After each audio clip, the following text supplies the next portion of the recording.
आवश्यक है कि हर भाषा की अपनी ध्वनि है तो अपनी लिपि भी हो, लेकिन लिपि ऐसी हो जो लोगों को जैसा लिखा जाए वैसा पढ़ने की सुविधा प्राप्त हो।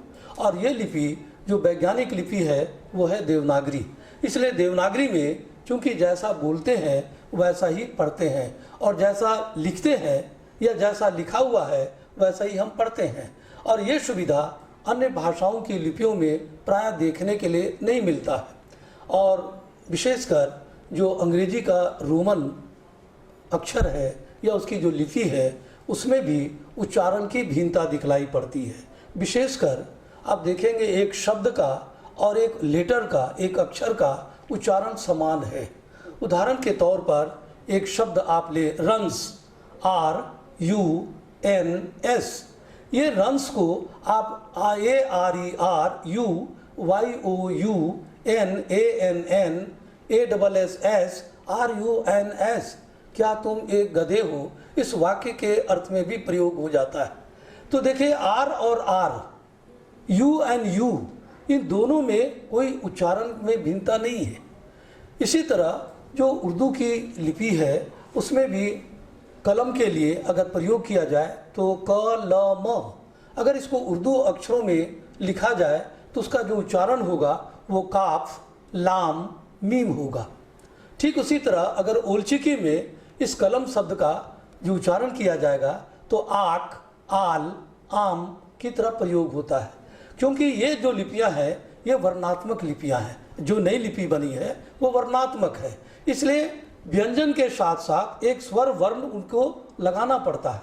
जैसे अंग्रेजी में हम लोग कलम के लिए KALAMA का प्रयोग करते हैं, ठीक वैसे ही ओलचिकी में या बरांगछिती में या तोलोंगसिकी में भी एक स्वर ऊपर से व्यंजन के साथ डालना पड़ता है, तभी वह परिपूर्ण हो पाता है।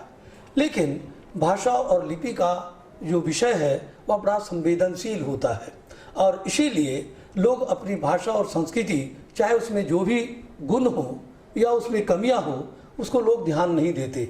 जैसा कि अंग्रेजी की जो लिपि है उसमें पढ़ने और लिखने में भारी अंतर है, लेकिन व्यवहार से और प्रयोग से लोग उसको जो लिखा होता है वो नहीं पढ़ते, जो उसको पढ़ा जाता है, जो बोला जाता है वही वो पढ़ते हैं, लिखने पर ध्यान नहीं देते। क्योंकि जैसे BUT बट होता है लेकिन PUT पट नहीं होता, वो पुट हो जाता है। तो यू यहाँ अ हो रहा है, वहाँ ऊ हो रहा है। तो इस प्रकार की बातें लिपियों में अगर सामने आएंगी तो वो सही वैज्ञानिक लिपि नहीं कहला पाएगी। दूसरी बात कि झारखंड की भाषाओं को सबसे पहले प्रकाश में लाने का काम ईसाई मिशनरियों ने किया। जब वे इस क्षेत्र में धर्म प्रचार प्रसार के लिए आए तो उनके सामने यहाँ अनेक भाषाओं का सामना करना पड़ा। तो सबसे पहले उन लोगों ने यहाँ की भाषाएं सीखी, और भाषाओं को सीखने के लिए उनके लोकगीतों का, लोक कथाओं का, उनके कहावतों का संग्रह किया और उसका प्रकाशन किया। उसके आधार पर उन लोगों ने भाषा विशेष के व्याकरण बनाए, अर्थात व्याकरण के आधार पर उस भाषा विशेष के नियम बताए, और शब्दकोश तैयार किया गया, व्याकरण तैयार किया गया और भाषाओं पर अधिकार प्राप्त किया गया। उसके बाद ही लोगों ने बाइबल के सुसमाचारों का झारखंड की 9 भाषाओं में विशेषकर अनुवाद किया गया, और ये अनुवाद ही उनके गिरजाघरों में या उनके उपासना में प्रयोग किए जाने लगे। और इस तरह से धीरे धीरे लोग पुस्तक के रूप में, झारखंडी लोग अपनी भाषाओं को जब बाइबल के रूप में, सुसमाचार के रूप में प्राप्त किया तो उनको लगा कि क्यों नहीं हम अपनी भाषा में अपना साहित्य लिखें।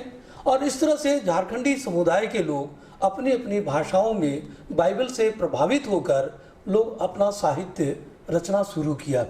और उनका जो बृहद लोक साहित्य है, विशेषकर WG आर्चर और धर्मदास लकड़ा ने कुड़ुक लोक गीतों का लील खोरा खेखेल के नाम से एक संग्रह तैयार किया। उसमें कुड़ुक के साथ साथ कुड़ुक भाषा समाज में जो नागपुरी के, शादरी के गीत चलते हैं उनका भी प्रयोग उसने बहुतायत से किया है। उसका प्रयोग आप लील खोरा खेखेल में प्रमुखता से देख सकते हैं।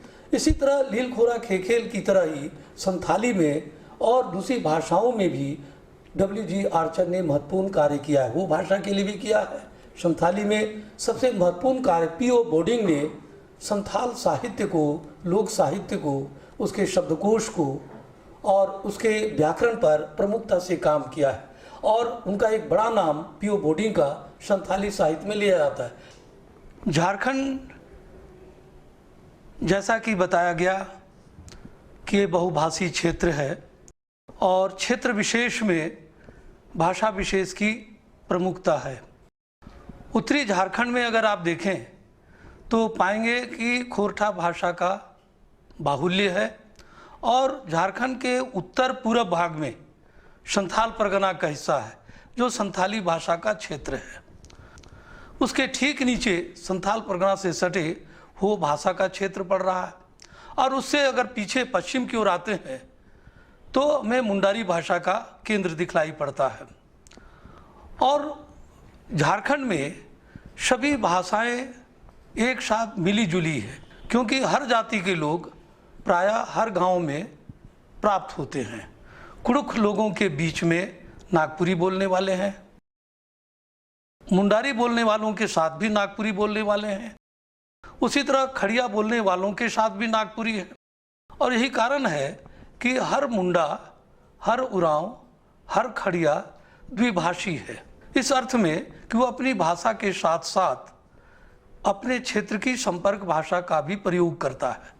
नागपुरी क्षेत्र में वे अपने मुंडारी के साथ नागपुरी का, कुड़ुक के साथ नागपुरी का, खड़िया के साथ नागपुरी का प्रयोग करते हैं।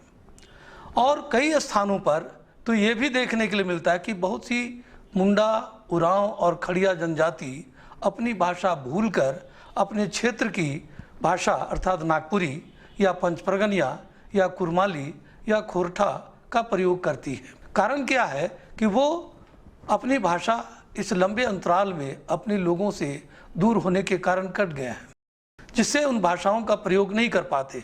और यही कारण है इनका जो लोक साहित्य है वो अपनी भाषा के साथ साथ नागपुरी में भी है, पंचपरगनिया में भी है, कुरमाली या कोरठा में भी दिखलाई पड़ता है। इसका सबसे बढ़िया उदाहरण ये है कि हर गांव एक मिश्रित गांव होता है और मिश्रण होने के कारण लोग एक दूसरे के यहाँ आना जाना, बाजार हाट, मिलना जुलना सब करते हैं, जिससे उनके भाषाओं के शब्दों का भी एक दूसरी भाषाओं पर आदान प्रदान हो गया है। अंतर ये है कि जहाँ आग्नेय भाषा परिवार में महाप्राण ध्वनियों का विकल्प से प्रयोग होता है, लेकिन क्षेत्रीय भाषाओं में महाप्राण ध्वनियाँ हैं। और यही कारण है कि आग्नेय भाषा परिवार में विशेषकर मुंडारी, संताली और हो भाषा में महाप्राण ध्वनि न होने के कारण वे अल्प प्राण से ही अपना कार्य चलाते हैं और इस तरह से उनका उच्चारण भिन्न हो जाता है। वे एक ही शब्द थोड़े बहुत उच्चारण के साथ लोग प्रयोग करते रहते हैं और इसलिए उनके भाषाओं का आपसी शब्दों का जो मेल है वो उसमें ध्वनि साम्य और अर्थ साम्य स्पष्ट दिखलाई पड़ता है। लेकिन क्षेत्रीय भाषाओं में महाप्राण ध्वनियाँ हैं और यही कारण है कि आग्नेय भाषा परिवार में विशेषकर मुंडारी, संताली और हो भाषा में महाप्राण ध्वनि न होने के कारण वे अल्प प्राण से ही अपना कार्य चलाते हैं और इस तरह से उनका उच्चारण भिन्न हो जाता है। वे एक ही शब्द थोड़े बहुत उच्चारण के साथ लोग प्रयोग करते रहते हैं और इसलिए उनके भाषाओं का आपसी शब्दों का जो मेल है वो उसमें ध्वनि साम्य और अर्थ साम्य स्पष्ट दिखलाई पड़ता है। तो भाषाओं का ये जो बृहद एक जाल की तरह यहाँ फैला हुआ है, इसीलिए भाषा वैज्ञानिक अध्ययन के लिए ये सबसे उपयुक्त स्थान बताया जाता है।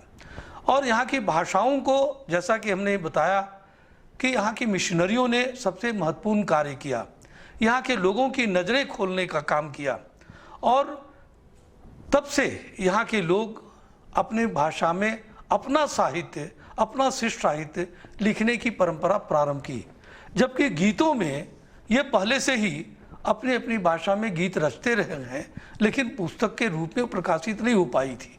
लेकिन मिशनरियों के आने के बाद छापे खाने खुलने से किताबों के छापने छपने की व्यवस्था हो गई, तो अनेक लोग साहित्य के क्षेत्र में आए और अनेक हर भाषा में अनेक साहित्य प्रायः सभी विधाओं में छपने का काम प्रारंभ हुआ और झारखंड जैसे बहुभाषी क्षेत्र में जब यहाँ स्कूल खोले गए अंग्रेज़ों के समय में अंग्रेजी स्कूल, और भारतीय शासनकाल में बिहार के समय और झारखंड के समय जो हिंदी स्कूल है उनमें हिंदी के माध्यम से यहाँ के बच्चों को पढ़ाई आरंभ की गई। लेकिन इन बच्चों की मातृभाषा अलग अलग होने के कारण वे स्कूल की भाषा को नहीं समझ पाते थे। इसलिए यहाँ 1899 ईस्वी से सेंट कोलंबस कॉलेज हजारीबाग से भाषा आंदोलन प्रारंभ हुआ और यहाँ के लोगों ने ये मांग की तत्कालीन सरकार से कि हमारे बच्चों को प्राथमिक विद्यालयों में मातृभाषा के माध्यम से शिक्षा दी जाए और मातृभाषा से उन्हें राष्ट्रभाषा हिंदी और अंतर्राष्ट्रीय भाषा अंग्रेजी में ले जाया जाए। और ये आंदोलन 1899 से लेकर 1971 तक चलता रहा और 1971 में डॉक्टर निर्मल मिंज ने गोस्सनर कॉलेज की स्थापना की और उस कॉलेज में 3 भाषाओं को पढ़ाने का काम आरंभ किया। वो थे नागपुरी, मुंडारी और कुड़ुख। इन 3 भाषाओं से रांची विश्वविद्यालय में भाषाओं की पढ़ाई शुरू हुई और 1980 ईस्वी में यहाँ डॉक्टर कुमार सुरेश सिंह कुलपति और कमिश्नर बनकर आए और उन्हीं के सेवा काल में रांची विश्वविद्यालय के अंतर्गत जनजातीय एवं क्षेत्रीय भाषा के अंदर 9 भाषाओं की पढ़ाई आरंभ हुई और इन भाषाओं के पढ़ाई के लिए डॉक्टर रामदयाल मुंडा को अमेरिका से बुलाया गया, डॉक्टर बीपी केसरी को डाल्टनगंज से बुलाया गया और इस तरह से 1980-81 से ये जनजातीय एवं क्षेत्रीय भाषा विभाग झारखंड की 9 प्रमुख भाषाओं को पढ़ाने का काम शुरू किया और इसका साहित्य लेखन उसी समय से जोर पकड़ा और बहुत सारे लेखक और कवि हमारे सामने आने लगे। लेकिन इसके साथ साथ अनेक संस्थाएं बनी और उन संस्थाओं के माध्यम से अपनी अपनी झारखंडी भाषाओं में पत्रिकाओं का प्रकाशन किया और पत्रिकाओं में रचनाएं प्रकाशित हुई। इस तरह से रचनाओं का परिमार्जन पत्रिकाओं से पुस्तक के रूप में आने लगा और आज ये स्थिति है कि झारखंड में इन 9 भाषाओं पर हजारों पुस्तकें प्रकाशित हुई हैं और हो रही हैं और अब तो संथाली भाषा को सिर्फ 8वीं अनुसूची में डाला गया है। बाकी 8 भाषाएं अभी उससे बची हुई हैं, वे आंदोलन कर रहे हैं। इस तरह से 9 झारखंडी भाषाओं में अध्ययन अध्यापन का काम, लेखन और प्रकाशन का काम जोरों पर है और अनेक साहित्यकार अब तो सामने आ गए हैं। इस भाषा के महत्व को देखते हुए प्राथमिक स्तर की पुस्तकें तैयार की गई है सरकार की ओर से, विशेषकर जनजातीय भाषाओं में, और इन भाषाओं को प्रमुखता देने के लिए जेपीएससी झारखंड लोक सेवा आयोग के द्वारा भी इन भाषाओं को नियुक्ति में स्थान दिया गया है और सभी कॉलेजों में, सभी स्कूलों में यहाँ की भाषाओं की पढ़ाई आरंभ की गई है। इससे यहाँ के बच्चों में जो ड्रॉप आउट, स्कूल छोड़ने की जो शिकायत मिलती थी उसमें भारी कमी हुई है, क्योंकि बच्चे अब अपनी मातृभाषा से राष्ट्रभाषा हिंदी और अंतर्राष्ट्रीय भाषा अंग्रेजी की ओर आने लगे हैं। ये एक महत्वपूर्ण कदम सरकार की ओर से उठाया गया है और रांची विश्वविद्यालय ने इसमें जो पहल की है उसने यहाँ की भाषा और साहित्य को एक ऊंचाई पर पहुँचाने का कार्य किया है। इस तरह से अनेक झारखंडी समुदाय के लोग अपनी भाषाओं के माध्यम से प्रशासनिक सेवा में आने लगे हैं। इसका श्रेय भी यहाँ की भाषाओं को जाता है और अनेक लेखकों को कई पुरस्कार प्राप्त हो रहे हैं। इसका भी श्रेय यहाँ की भाषा और साहित्य को जाता है और इस तरह से जनजातीय एवं क्षेत्रीय भाषा विभाग ने रांची विश्वविद्यालय के माध्यम से यहाँ की भाषा और साहित्य की समृद्धि की है, उसके ऐश्वर्य में संपन्नता लाई है और इस दृष्टि से यदि हम देखें तो झारखंड का जो भाषा साहित्य है उसका भविष्य उज्जवल प्रतीत होता है। आगे की कक्षाओं में हम यहाँ के भाषा और साहित्य पर, यहाँ के साहित्यकारों पर हम अलग से विस्तृत चर्चा करेंगे। संप्रति आज यही समाप्त किया जाता है।